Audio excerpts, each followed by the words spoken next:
All right, guys, welcome back to another episode. Today, we're going to be speaking about something that everybody really talks about, but it's not something that you're taught, whether it's in school or doing your qualifications, becoming a practitioner. A lot of the time, you think about the things that you do, the modalities that you use, and how that's going to best help the population that you're working with. But as experienced practitioners, we know that a lot of the time it's just in your communication style more than it is what you're actually doing. So today we're going to be speaking about communication style, the importance of the fact that everything you say to your client, your patient, your athlete really lays the foundation for everything that you do. And if you don't say the right things or have the right tone, depending on who's in front of you, a lot of the time you can lose the client immediately. So we're going to be speaking a little bit about communication, its importance. And without further ado, I'm going to hand it over to Tommy. Talk to me a little bit about kind of your experience with how different communication styles have impacted positively and negatively any appointments that you've had with clients, athletes, whatever.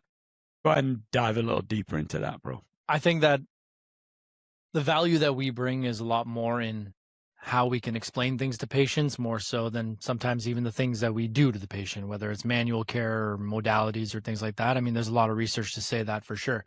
So, for example, when I worked at Trillium and I saw a lot of chronic pain patients, a lot of patients that are at their wits' end, and I've seen almost hundreds of practitioners.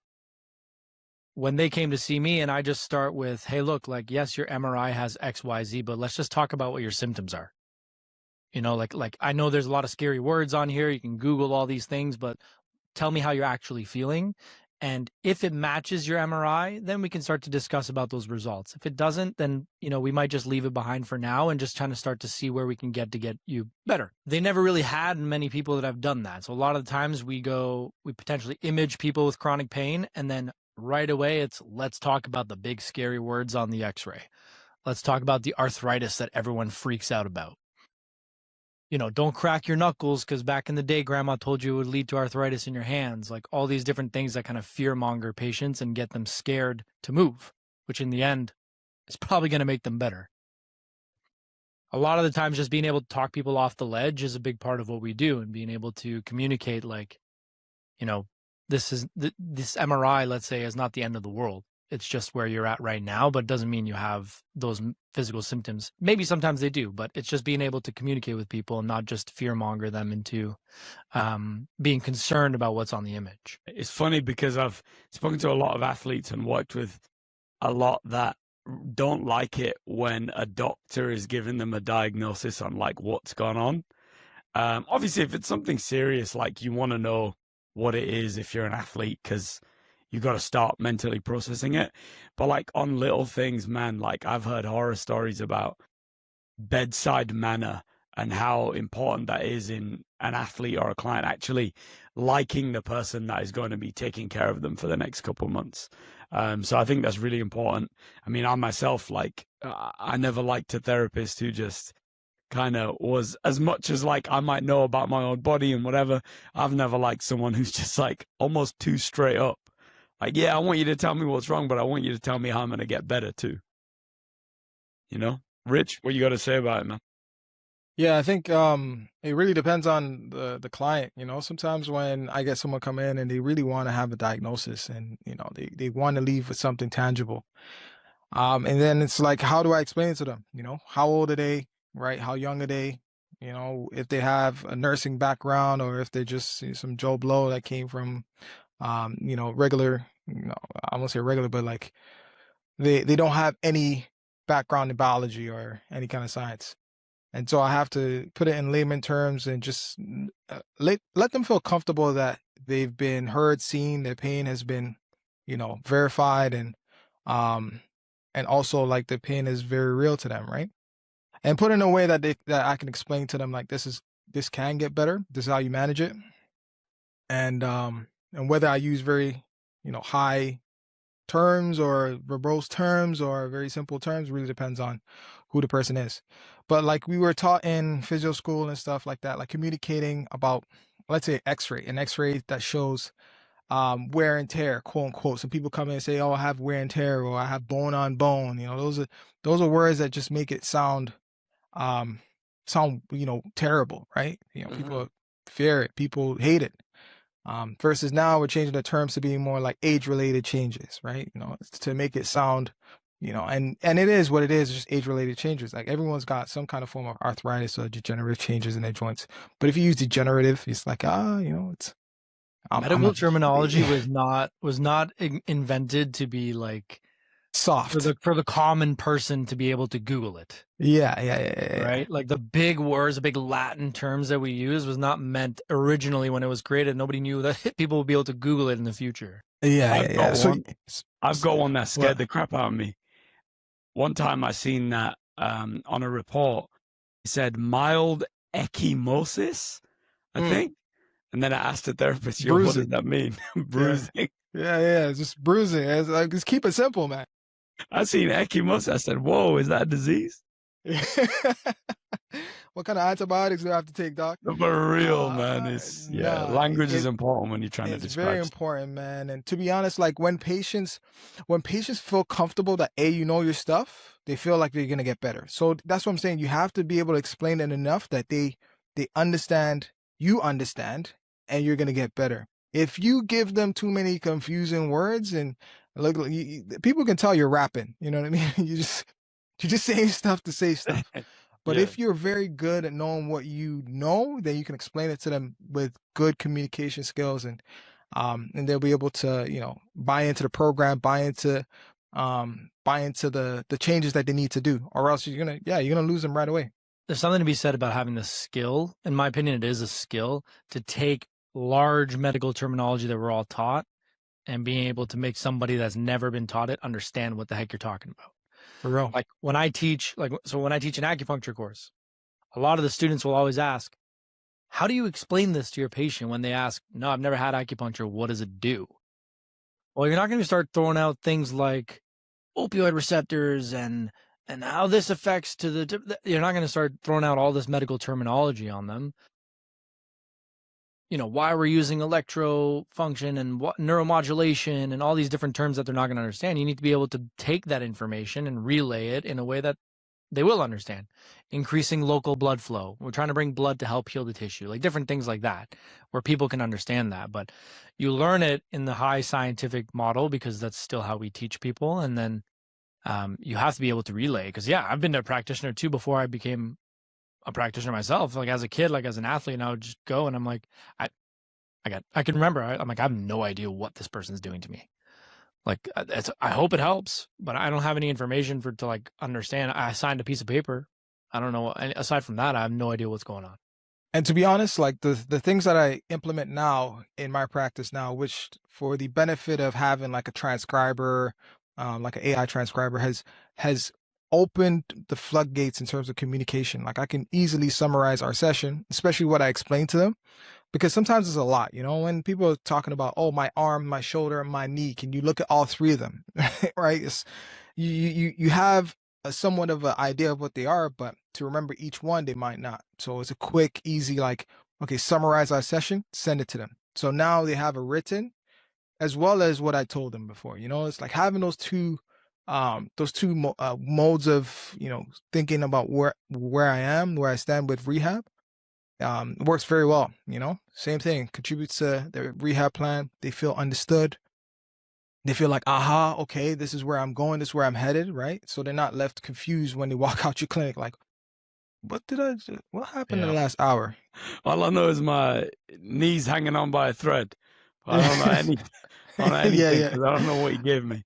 But on the flip side of that communication thing, though, I think sometimes, and I've been guilty of doing this, in the effort to make someone feel mentally and psychologically better after having seen you, sometimes I find people make it feel like it's not that deep when actually it is.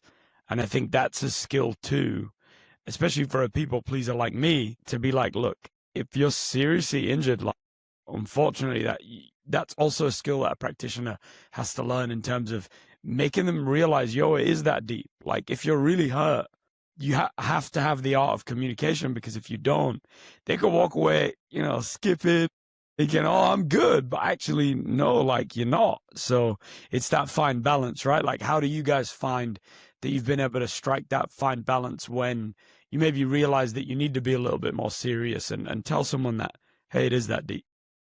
I think tone for me, it's, when I'm talking about something very light, I'll talk a little bit more in like a high pitch, a little bit more like, right, just in a conversation. And then when it's like, okay, listen, you have this, right? You just got to drop the tone down a little bit. You got your Grey's Anatomy voice. Nice. Yeah. Might get a little bit of reverb or something like that, and just make sure that they understand this is a serious injury. You have to lay off of it, and you have to focus on the program. It's just, but like you said, it's not something that they actually teach in school, but it's just about like how do you read a room? How do you understand? Okay, someone's gonna take this serious. How do I portray it to them?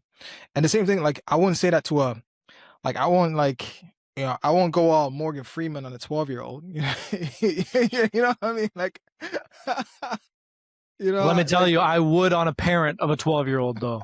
Lord, Morgan Freeman is crazy. But I definitely try and tell it to them where they understand, like, if you want to be an athlete in the future, you got to understand, like, if you want to be like LeBron, make a comparison and then they'll buy in, right? I think for me, what I try to do is let, like when I'm doing a history, I kind of try to read the patient in the way of like, how are they explaining to me this problem that they have, right? Are you, because sometimes it's a fine line between a 9 to 5 mom of 3 that only has 45 minutes to go to F45, and it's the only time she probably has time for herself. And then you maybe need to talk her down and be like, hey, look, like your ankle's really hanging on by a thread right now. Like it's not ideal. And then, she's like, that's fine. I take 2 Advil every day. I'm fine. It's like, okay, well now we need to it's like, I've let her lead the discussion of like, she's prompted the questions where I'm like, okay, these are the ways where I can relay it back to her for her to understand. So what I mean is like, if a patient is taking, 2 Robax a day because their low back hurts, and it's been going like that for 3 weeks, I mean, I could use that information to make them kind of like when they hear it from somebody else to be like, did you hear what you said? Right? Like 2 Robax a day is a lot. Wild. Like what that does to your stomach and lining and different things like that. Like even just that alone is like, that's a lot. And then they'll be like, you know what? I never really thought about it that way.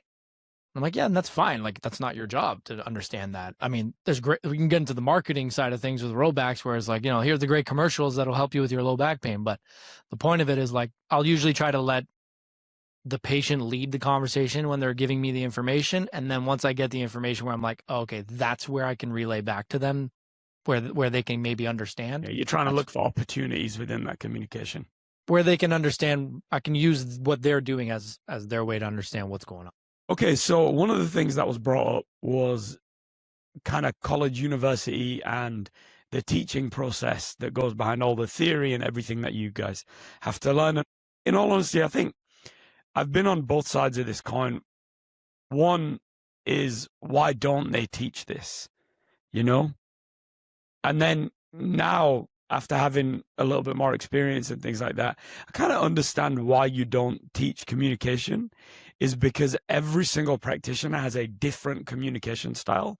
And as a result, that's not something that can be taught. It's self-taught by experience, and unfortunately, failures as a necessary part of your growth as a practitioner. So before I used to think it was something that, you need to teach, but really it's the only thing that needs to be taught is just understanding that, hey, there's going to be 10,000 different contexts for the same conversation that you want to have. And it's on you to learn that by having the experience. And yeah, again, sometimes unfortunately messing it up. Like, what do you guys think about that?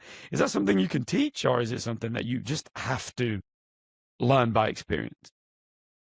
I think there's some things you can teach, like, the changing of the words and the terminology, like wear and tear versus, age-related changes, like that kind of stuff. You can kind of teach that, but the way you deliver it to people, the way, the tone, and the the seriousness that you take, and the fact that you're not facing your keyboard when you want to say something serious and you want to face them, you know what I mean? Take a break or take a pause, eye contact.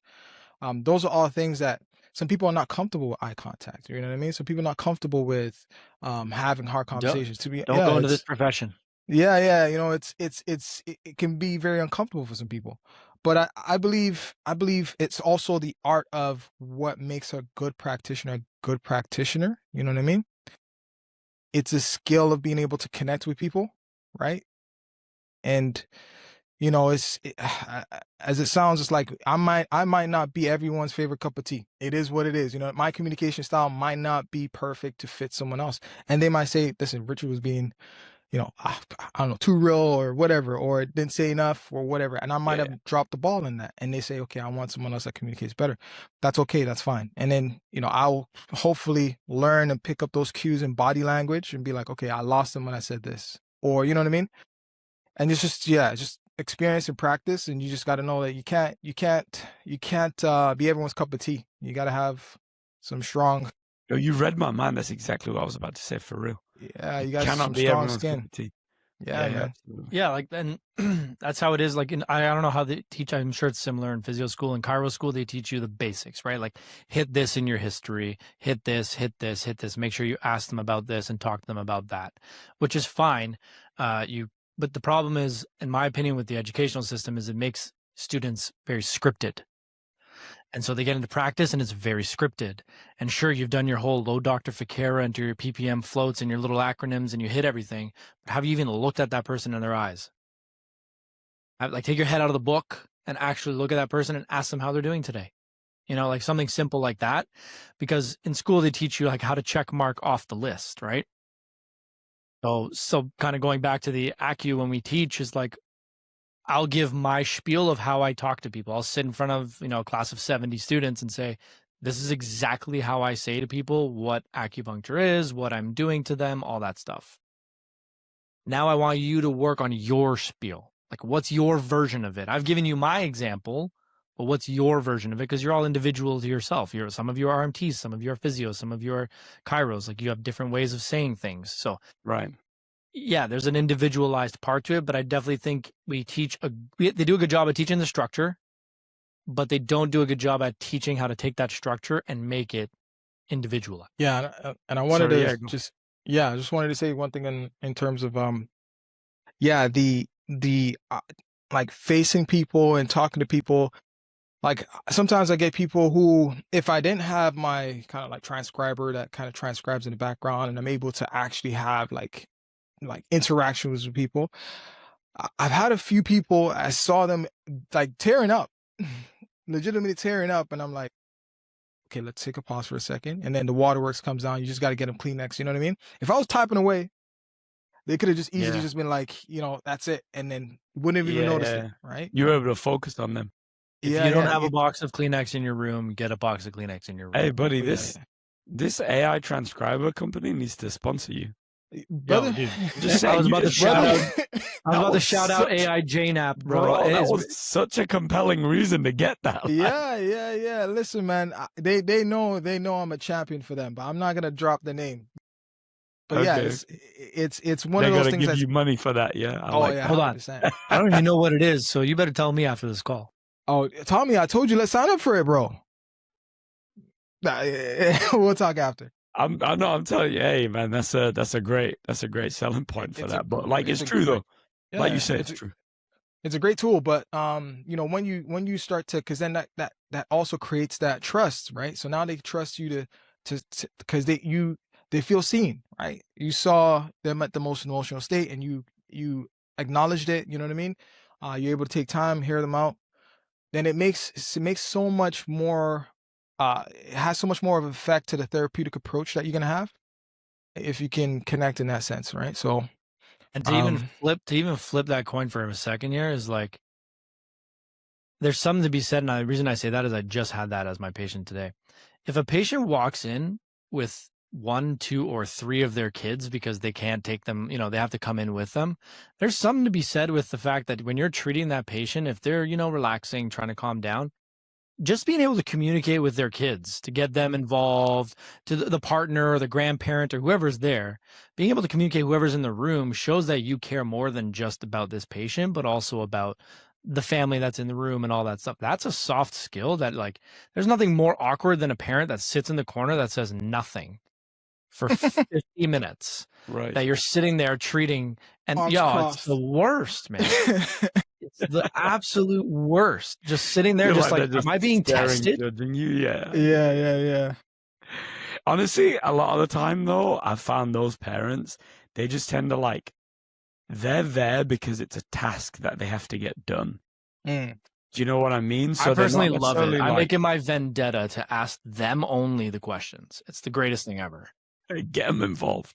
Yeah. Okay, so like one of the things with communication as well, from a kind of performance perspective, at least from me, and then I want to draw on some personal experience, because a lot of the time I think in things like this, podcasts like this, we tend to be very like very great with giving advice, but you know, where did we get that advice from? A lot of the time it's from our own failures. So I do want to talk about that a little bit.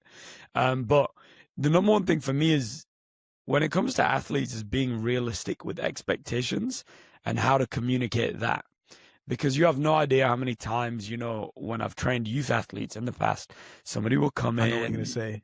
Mom, Dad, hey, this kid's gonna be the next superstar. I Chill was out. waiting for this conversation. I was Chill out. waiting. Like, I'm not here to tell you that your kid is not going to be a superstar.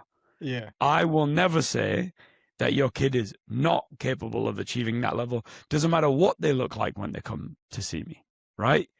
But for you to make the leap from where they are now, whether that be a 15-year-old athlete that is showing promise, that is the best wherever they are, you got to realize that at the professional level, these guys have been the best wherever they are, but at every single level, including potentially now. So you're the top 1% of the top 1% every time you climb another level. Like, that is a very hard task to do. And unless you give the kid and the parent some humility, in all honesty, in understanding that, yo, I'm not saying this can't be done. I'm just going to say, here's the work we need to do to get you to the next level. Quite often, if that's not communicated, and a lot of coaches will sell that, and, you know, here's who I took to the next level, let me take your kid to the next level. If you're not very clear communicating that, I think what you're doing is a disservice, because then, you know, you got a 15-year-old kid, maybe they trained with you for 3-4 years and they didn't make it. So now what? Are you a failure? You're probably not, but their parent might be thinking you are, because you sold them dreams at the start. So I'm always really clear with my communication in terms of, hey, if you're young enough for us to only be able to see the next level, let's get there first before you tell me about how your kid's going to make it to the NHL. Because unfortunately, there's so many kids in Canada. How many kids are there telling you they want to make it to the NHL?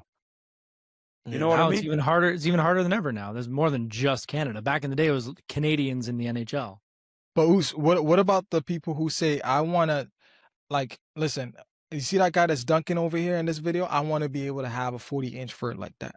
Meanwhile, their vert is maybe 6 inches. That's what I was about to Mhm. ask. What's Like, your vert what- now? Like, that's too much. Like, you know Yeah, what I so mean? again, it's setting realistic expectations. I'm not here to tell you that you can't get a 40-inch vertical. I'm here to tell you that in order to get a 40-inch vertical, we got to get 10 inches off the ground first. I'm saying Let's get to work. the now. way I communicate is, let's not worry about 40-inch vert. Let's worry about getting you off the ground. Let's worry about you getting to this height first. Yo, it's just like, think about it like this, right?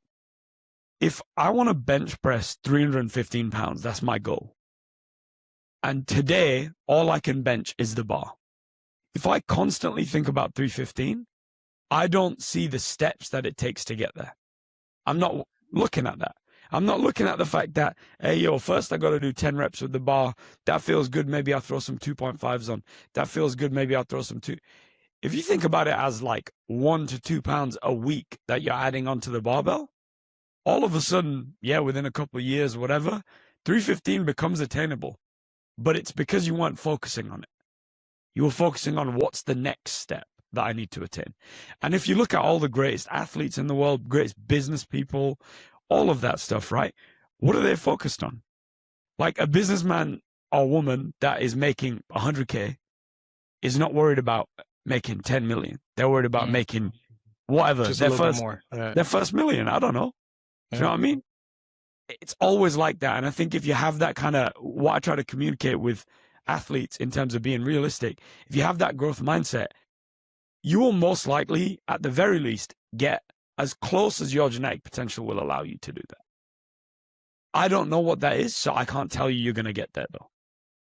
All I know is that, hey, we've got this work that's in front of us. Let's start doing it and see where we can get to. On my side, I'm okay. Like, and you can tell me if you disagree. I'd love it. But I'm okay with people like I have young golfers that are like, my end goal is the PGA Tour. I'm like, okay, that's your end goal. And shout out to this one kid. I'll keep him off of naming him, but this one I knew was like, you have some time. Yeah. You have some athletes that come in, you're like, okay, you know what? I could see it with this one. He was like maybe 13 when I met him.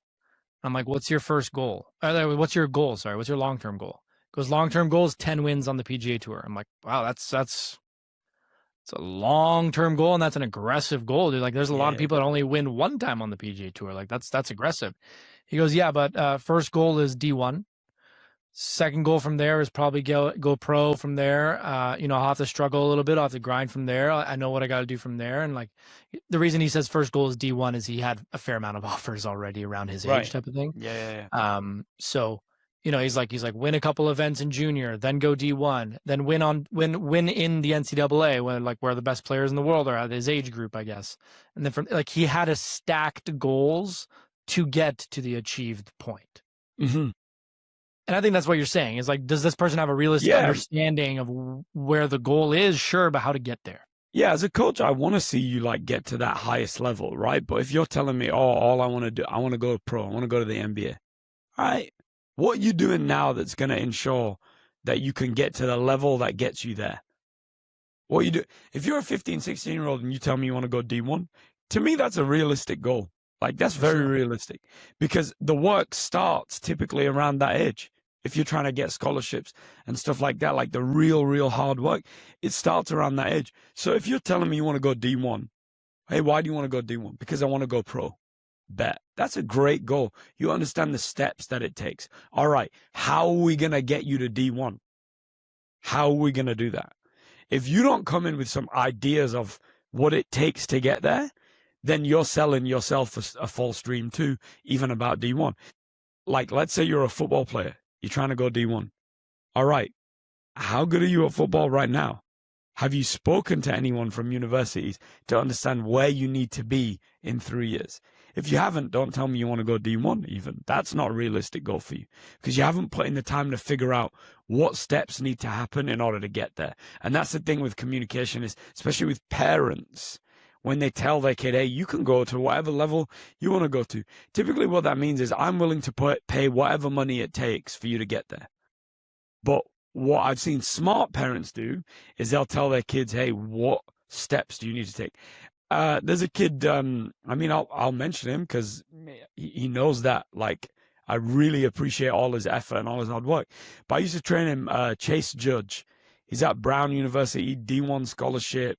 I think he got an academic scholarship to go there too. So like incredible work. I've known this kid since he was like 14, 15 years old. And at that age, he was training with my pros, bro. Like sprinting. You're telling me that kid's going to go D1? I believe you. Like I asked him when he was like, 16, 17. Hey man, like just out of interest, you got a girlfriend or something like that? He's like, nah, I don't have any time for that. I got to lock in. I'm like, all right, that's a different mentality, bro. Because I know a lot of 15, 16-year-old kids are messing around, doing things that kids do, right? So like people like that, yeah, like I have no doubt you're going to get there. But a lot of people will walk in with no vision, no dream, no understanding how to get there. Just, hey, I want to go pro. Well, I'm sorry. Probably not going to happen unless you know what the next step is. So you got to meet them halfway is what you're saying. Yeah, like I never want to crush someone's dreams. Like You ever seen that video of Tiger Woods saying, "I'd like to win the whole PGA Tour," and the guy's like, "We'll see. Yeah. We'll see. You're gonna learn." And then like rewind, like he has a crazy couple whatever tours, and then the same guy interviews him. He's like, the same guy has such a big ego, he doesn't even apologize for saying that to Tiger Woods. He's like, "Oh," and just laughs. Like, I never want to be that coach or practitioner or whatever that you're trying to prove wrong. I want to be the guy that you're proving right. Right. Oof, yeah. You know? Powerful, yeah. Yeah, man. I think in the end, like, to wrap things up, we are all on the same page where, like, communication is key at the end of the day. But the way that you can verbalize that can be unique to you, whether you're a practitioner, strength coach, AT, RMT, doesn't matter. However you communicate it is key, and just making sure that your patient or your client is taking the information that you're relaying to them in a way that they can understand it. Because it's like Rich said, if you have that trust, like we have a psychological power over people, believe it or not, in my opinion. So we're here and the patient or client is here. And what happens with that, base about the subject, right? Yeah, but that person is coming to you with, "Hey, I need you to help me get either better for my injury or better to perform better," or whatever. They're asking you for information that technically you should have more than they do. Your job, in my opinion, is to get us to here. Do you understand what I'm saying? Do you understand what I'm coaching? Yes, I understand. We're on the same page. We have a good trust. We have a good understanding. Not keep this barrier between people. Because this barrier is where we see, at least in the clinic world, a lot of people bill insurance and no one gets better. Because you've fear-mongered into people staying down here. Oh, that's deep.